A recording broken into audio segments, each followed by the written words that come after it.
আল্লাহ রাসূলের একজন প্রিয় সাহাবী হযরত সাইলাবাতুল আনসারী, আল্লাহ রাসূল যখন মক্কা থেকে মদিনাতে হিজরত করে গেলেন, মক্কার সাহাবায়ে কেরামদেরকে বলা হয় মুহাজির সাহাবী, আর মদিনাতে আগে থেকে যারা বসবাস করত তাদেরকে বলা হয় আনসার সাহাবী। আল্লাহ রাসূলের সাথে একজন সাহাবী হিজরত করে গেছেন, সাঈদ ইবনে আব্দুর রহমান। নামটা কি? সাঈদ ইবনে আব্দুর রহমান। আর যার বাড়িতে গেছেন ওই সাহাবীর নাম হচ্ছে হযরত সাইলাবাতুল আনসারী। আল্লাহ রাসূল মুহাজির সাহাবী সাঈদ ইবনে আব্দুর রহমানকে আর সাইলাবাতুল আনসারীকে দুইজনকে ভাই ভাই বানিয়ে দিলেন। ভাই ভাই দুইজন ভাই হয়ে গেল। কিছুদিন পর আল্লাহর রাসূল জিহাদে বের হবেন। সাঈদ ইবনে আব্দুর রহমানকে বলতেছেন, হ্যাঁ সাঈদ ইবনে আব্দুর রহমান, তুমি আমার সাথে জিহাদে চলো। সাঈদ ইবনে আব্দুর রহমান আল্লাহর রাসূলের সাথে জিহাদের জন্য বের হইতে লাগলেন। এমন সময় সাইলাবাতুল আনসারীকে ডাইকা বলতেছেন, ভাই আমার, আমি নবীজির সাথে জিহাদের ময়দানে যাইতেছি, তুমি আমার বাড়িটা দেখাশোনা কইরা রাখো। আমার বিবি আমার বাচ্চা পোলাপান তোমার কাছে আমানত রেখে যাচ্ছি, তুমি তাদেরকে দেখাশোনা রাখো। আল্লাহ রাসূলের সাথে সাঈদ ইবনে আব্দুর রহমান জিহাদের ময়দানে চলে গেলেন। এদিক দিয়ে শয়তান এসে সাইলাবাতুল আনসারীকে ধোঁকা দিতেছেন। সাইলাবাকে বলতেছেন, সাইলাবা রে, তুই তো জানোস না তোর ভাই সাঈদ ইবনে আব্দুর রহমানের স্ত্রী অনেক সুন্দর, তুই তো কখনো দেখিস নাই। এখন তো তোর ভাই বাড়িতে নাই, তুই যদি চাস তাহলে তোর ভাইয়ের স্ত্রীকে গিয়া দেখতে পারোস। সাঈদ ইবনে আব্দুর রহমান চলে গেলেন জিহাদের ময়দানে। সাইলাবাতুল আনসারীর মনের মধ্যে ভাবছে, হ্যাঁ আমি তো দেখতেই পারি। সাইলাবাতুল আনসারী ঘরের মধ্যে ঢুকলেন, পর্দার আড়ালে গেলেন, গিয়ে সাঈদ ইবনে আব্দুর রহমানের স্ত্রী হাত ধরলেন। হাত যখন ধরছে, সাথে সাথে সাঈদ ইবনে আব্দুর রহমানের স্ত্রী ডাক দিয়ে বলতেছেন, সাইলাবা কি করতেছো তুমি, আমার হাত কেন ধরেছো? হ্যাঁ সাইলাবা, জানি না তোমার কি উদ্দেশ্য, কেন তুমি আমার হাত ধরেছো? সাইলাবা রে, তোর এক ভাই গেছেন জিহাদের ময়দানে নবীজির সাথে, আর তুই আমার আমানত ছিলি, আমাকে আমানত রেখে গেছে তোর কাছে, তুই কেন আমার হাত ধরছ? আমার হাত ছেড়ে দে। এই কথা যখন বললেন, সাইলাবাতুল আনসারী সাথে সাথে হাতটা ছেড়ে দিয়ে ঘর থেকে লাফ দিয়ে বের হইলেন। ঘর থেকে বের হইয়া চিৎকার মেরে দৌড়াইতে লাগলেন। দৌড়ে দৌড়ে পাহাড়ের মধ্যে চলে গেলেন। পাহাড়ের মধ্যে চলে গেলেন। একদিন, 2 দিন, 3 দিন পার হয়ে গেল। একদিন, 2 দিন, 3 দিন যখন পার হয়ে গেছে, আল্লাহর রাসূল জিহাদের ময়দান থেকে ফিরে আসলেন। সাঈদ ইবনে আব্দুর রহমান বাড়িতে আসলেন। আয়েশা দেখতেছে সাইলাবাতুল আনসারী বাড়িতে নাই। বিবিকে ডাক দিয়ে বলতেছেন, বিবি আমার ভাই সাইলাবাতুল আনসারী কোথায়? বিবি সমস্ত ঘটনা খুলে বললেন।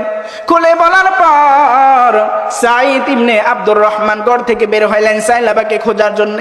খুঁজতে খুঁজতে গিয়ে দেখে একটা পাহাড়ের মধ্যে উঠে সাইলাবা কান্না করতেছে। আল্লাহকে ডাক দেয়া বলতেছে, মালিক গুনাহ করে ফেলেছি, অনেক বড় অন্যায় করে ফেলেছি, ও মালিক মাফ করে দাও, জীবনে আর কোনোদিন এরকম ভুল করব না। সাঈদ ইবনে আব্দুর রহমান পিছন দিক দিয়ে গিয়ে ধরে বললেন, ভাই আমার বাড়িতে চলো, 3 দিন হয়ে গেছো বাড়ি থেকে বের হয়ে চলে আসছো, কি খাইলা কি করলা, তুমি বাড়িতে চলো। সাইলাবা বলতেছে, ভাই আমার না, আমি এত বড় অন্যায় করেছি, এত বড় অপরাধ করেছি, আমি আর আমার এই চেহারা মদিনাবাসীকে দেখাবো না, আমার এই গুনাহযুক্ত চেহারা মদিনাবাসীকে দেখাবো না। সাঈদ ইবনে আব্দুর রহমান যখন বারবার বললেন, না মদিনাতে চলো, তোমাকে রাসূলের দরবারে নিয়ে যাব, আল্লাহর রাসূল তোমাকে মাফ করে দিবেন। তখন সাইলাবা বলতেছেন, হ্যাঁ আমি যাব, তবে শর্ত আছে। কি শর্ত? আমার 2টা হাত পিছনের দিকে বেঁধে আমাকে টেনে টেনে হেসড়ে হেসড়ে মদিনাতে নিয়ে যেতে হবে। একটা অপরাধীকে যেরকম ভাবে টেনে টেনে নিয়ে যাওয়া হয়, আমাকেও মদিনাতে টেনে টেনে নিয়ে যেতে হবে। সাঈদ ইবনে আব্দুর রহমান সাইলাবার 2টা হাত বেঁধে টেনে টেনে নিয়ে গেলেন। মদিনাতে যখন পা রাখলেন, সাইলাবা বলতেছে, আমি সবার প্রথম নবীজির কাছে যাব না, আমাকে আবু বকরের দরবারে নিয়ে যাও, আমি আবু বকরের কাছে গিয়ে আগে মাফ চাইবো, আর এটা জানতে চাইবো আল্লাহ আমাকে মাফ করবেন কিনা। সাইলাবাকে আবু বকরের দরবারে নিয়ে যাওয়া হলো। আবু বকর সমস্ত ঘটনা শোনার পর বলতেছে, সাইলাবা এত বড় গুনাহ তুমি করেছ, এত বড় অন্যায় তুমি করেছ, যাও যাও আমার ঘর থেকে বের হয়ে যাও, তোমার মতো অপরাধীর চেহারা আমি আবু বকর দেখতে চাই না। আবু বকরের দরবার থেকে বের হয়ে আসলেন, ওমরের দরবারে গেলেন, উমরের কাছে সমস্ত ঘটনা খুলে বললেন। উমর বলতেছে, সাইলাবা রে, তুই বড় অন্যায় করেছস, তোর এক ভাই জিহাদের ময়দানে গিয়েছে আর তার আমানত তুই নষ্ট করতে চেয়েছিলে, তুই বড় অপরাধী, যা যা আমার দরবার থেকে বের হয়ে যা, আমার ঘর থেকে বের হয়ে যা। সাইলাবা উমরের ঘর থেকেও বের হয়ে গেলেন। আবার শেষে সাঈদ ইবনে আব্দুর রহমানকে ডাইকা বলতেছেন, সাইলাবা বলতেছেন, আমাকে নবীজির দরবারে নিয়ে যাও, নবীজির কাছে নিয়ে যাও, নবীজি আমাকে ফিরাই দিবে না, নবীজি আমাকে মাফ করে দিবে। এখন সাইলাবাকে নবীজির দরবারে নিয়ে যাওয়া হলো। নবীজি সমস্ত ঘটনা শোনার পর বলতেছেন, সাইলাবা রে, তুই তো বড় গুনাহ করেছস, আমানত খেয়ানত করেছস, অনেক বড় গুনাহ করেছস, যা আমি তোরে মাফ করব না। আল্লাহ মাফ করবে কিনা সেটা আমি বলতে পারবো না, যা যা আমার ঘর থেকে বের হয়ে যা। যখন আল্লাহ রাসূলের দরবার থেকে ঘর থেকে বের হয়ে গেলেন, সাইলাবা দুইটা চোখের পানি ছেড়ে দিয়ে বলতেছে, কেউ বুঝি আমারে মাফ করলো না, আমার আল্লাহ কি আমাকে মাফ করবে না? কান্না করতেছেন। এমন সময় তার মেয়েটা আসছে কাছে, আয়সা বলতেছে, বাবা এত বড় অন্যায় তুমি করেছ, কেউ তোমারে মাফ করতেছে না। হ্যাঁ বাবা, তুমি শুনে রাখো, তোমাকে যদি আল্লাহ তাআলা মাফ না করে, যতদিন আল্লাহ মাফ না করবে ততদিন আমি তোমাকে বাবা বলে ডাকবো না।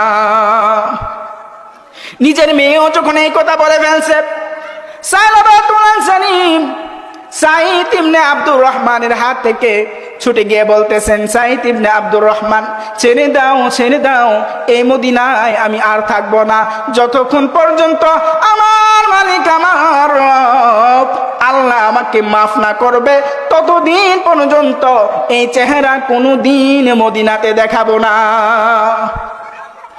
চলে গেলেন আবার ওই পাহাড়ে।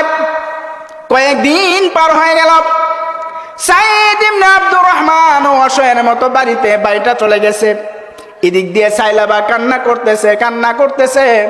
কয়েকদিন পর হযরত জিবরাইল আলাইহিস সালাম আল্লাহ রাসূলের কাছে ওহী নিয়ে আসলেন। আয়েশা বলতেছেন, ইয়া রাসূলুল্লাহ, আপনারা সবাই সাইলাবাকে ঘর থেকে বের করে দিলেন। সাইলাবা মদিনা থেকে বের হয়ে পাহাড়ের চূড়ায় ওঠে, এত কান্নাকাটি করতেছে, আমার আল্লাহ তো সাইলাবাকে মাফ করে দিয়েছে। ওগো নবীজি, ওগো দয়ার নবী, আপনি সাইলাবাকে বাড়িতে নিয়ে আসেন। আল্লাহ রাসূল এশারের নামাজের পর কয়েকজন সাহাবীকে ডেকে বলতেছেন, দ্রুত যাও, সাইলাবাকে মদিনাতে নিয়ে আসো। আবু বকর, উসমান, ওমর সবাই দৌড়ায় গেলেন। সাইলাবাকে খোঁজার জন্য কোথাও পাইতেছে না, কোথাও খুঁজে পাচ্ছে না। একজন রাখালকে জিজ্ঞাসা করলেন, ও রাখাল ভাই, সাইলাবা নামে একজন মানুষকে কি তুমি দেখেছো? ওই রাখাল ভাই জবাব দেয়, সাইলাবা নামে তো আমি কাউরে চিনি না, তবে কয়েকদিন যাবৎ দেখতেছি এই পাহাড়ের চূড়ায় গভীর রজনী হইলে একটা মানুষ এত কান্না করে, যার কান্নার আওয়াজে আমাদের বাড়ির বাচ্চাগুলো ঘুমাতে পারে না, এত কান্না করে। সাহাবায়ে কেরামদের বুঝতে বাকি নাই, এই সাহাবী সাইলাবা ছাড়া অন্য কেউ না। দৌড়ায়া পাহাড়ের চূড়ায় উঠলেন, গিয়ে দেখতেছে সাইলাবা সিজদায় পড়ে আল্লাহর কাছে বলে, মালিক, দুনিয়ার সব কয়টা মানুষ আমারে ফিরাই দিল, নবীজিও আমাকে ঘর থেকে বের করে দিল।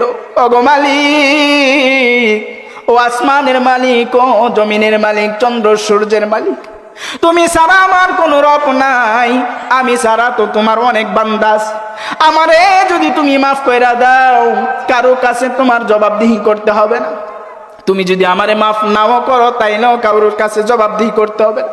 ওগো আল্লাহ, দেও না, আমারে মাফ কইরা দাও না। এইভাবে যখন কান্নাকাটি করতেছিলেন, আবু বকর সাইলাবার হাত দিয়া ধরে বলতেছেন, আবু বকর বলতেছেন, সাইলাবারে আর কাঁদতে হবে না, চল মদিনায় চল, আল্লাহ তাআলা তোকে মাফ করে দিয়েছে। সাইলাবাকে যখন মদিনাতে নিয়ে আসা হলো তখন ফজরে রক্ত হয়ে গেছে। আল্লাহ রসুল ফজরের নামাজ পড়াচ্ছেন। ফজরের নামাজের রাকাতের মধ্যে আল্লাহ রসুল সূরা তাকাসুর পড়তেছিলেন। আল্লাহকুমুত তাকাসুর হাত্তা যুরতুমুল মাকাবির কাল্লা সাউফা তা'লামুন। এই আয়াতগুলো যখন পড়তেছিলেন, সাইলাবা নামাজের মধ্যে এত বিকট জোরে একটা শব্দ করে মাটিতে পড়ে গেলেন। আল্লাহর রাসূল নামাজ শেষ করে সাহাবায়ে কেরামদেরকে বলতেছেন, সাহাবীরা রে, সাইলাবার মাথায় পানি দাও, মনে হয় বেহুশ হয়ে গেছে। এক সাহাবী সাইলাবার নাকের কাছে মাথাটা নিয়ে শুনে সাইলাবা আর দুনিয়াতে নাই, দুনিয়াতে নাই, শেষ, বিদায় নিয়ে চলে গেছেন। আল্লাহর রাসূল সাইলাবার মাথাটা রানের উপর উঠায়া বলতেছেন, সাইলাবা রে, তোর তো আল্লাহ এমন কবুল করা করছে, এত কবুল করা করছে, আল্লাহ আয়াত পর্যন্ত নাজিল করে দিয়েছে। এমন সময় দৌড়ায় তার মেয়েটা আসছে। মেয়েটা এসে বাবার উপর জড়ায় বলতেছে, বাবা, আমি ওয়াদা করেছিলাম যতক্ষণ পর্যন্ত আমার আল্লাহ তোমারে মাফ না করবে ততক্ষণ বাবা বলে ডাকবো না। বাবা গো, আল্লাহ তো তোমারে মাফ কইরা দিছে, কিন্তু আমি বাবা ডাকতেছি, তুমি কি আমার বাবা ডাকে সাড়া দিবা না? মেয়েটা কান্না করতেছে, কান্না করতেছে। নবীজি বলে, সাহাবীরা রে, আর দেরি করে লাভ নাই, সাইলাবার জানাজার ব্যবস্থা করো, গোসলের ব্যবস্থা করো। গোসল পাড়ায় যখন জানাজার জন্য নিয়ে যাওয়া হলো, জানাজা পড়িয়ে সবাই চলে আসতেছে। সাহাবায়ে কেরাম তাকে দেখে আল্লাহর রাসূল পাটাকে উঁচু করে হাঁটতেছে। সাহাবীরা বলতেছেন, ইয়া রাসূলুল্লাহ, কেন আপনি এইভাবে কেন উঁচু খুঁচু হয়ে হাঁটতেছে? আল্লাহর রাসূল বলেন, সাহাবীরা রে, সাইলাবার জানাজার নামাজ পড়ার জন্য আসমান থেকে হাজার হাজার ফেরেশতারা নেমে আসছে। এত পরিমাণ ফেরেশতা আসছে, আমার পাটা ভালো করে বিছানের মতো জায়গা নাই। আমার বন্ধুরা, কি পরিমাণ তোবা আল্লাহর কাছে করেছেন, আল্লাহর কাছে করেছেন। হে মানুষ, আমরা তো নিজেরাই জানি এর চেয়ে বড় বড় অপরাধ আমরা করে রাখছি, কিন্তু আল্লাহ আমাদের গুনাহ প্রকাশ করে না, আমরাও আল্লাহর কাছে মাপ চাই না।